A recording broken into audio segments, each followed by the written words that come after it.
தென் தமிழகத்தில் உள்ள ஓர் எளிய கிராமத்தில் வசித்தார் ஒரு முதியவர். பெயர் பழனிவேல் ஐயா. சின்ன சின்ன கிரியைகள், பூஜைகள், ஜெபங்கள் செய்து மக்களுக்கு உதவி கொண்டிருந்தார். அவருடைய ஒவ்வொரு வார்த்தையும் செயலும் அமைதியையும் தியானத்தையும் வீசியது. ஒருநாள் ஒரு இளைஞர் வந்தார். ஐயா, என் வாழ்க்கையில் அமைதி இல்லை, எதையும் புரியவில்லை, என்ன செய்வது என்று கதறினார். பழனிவேல் ஐயா சொன்னார், இரவு வந்ததும் நீ என் வீட்டில் இருந்து இந்த அகல விளக்கை எடுத்து மலைக்கு மேலே போக வேண்டும். ஆனால் ஒரு நிபந்தனை, அந்த விளக்கை எதுவும் அணையாமல் கொண்டு செல்ல வேண்டும். இளைஞர் ஒப்புக்கொண்டார். இரவு ஆனதும் தீபம் கொண்டு பயணம் தொடங்கினார். மழை, காற்று, காட்டின் இருள் அனைத்தும் விளக்கை அணைக்க முயன்றன.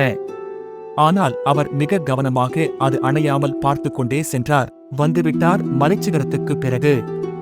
அதே நேரத்தில் ஒரு புதுமையான உணர்வு. அவருக்கு ஒரு ஆத்ம விசாரணை ஏற்பட்டது. அடுத்த நாள் பழனிவேல் ஐயாவை சந்தித்தார்.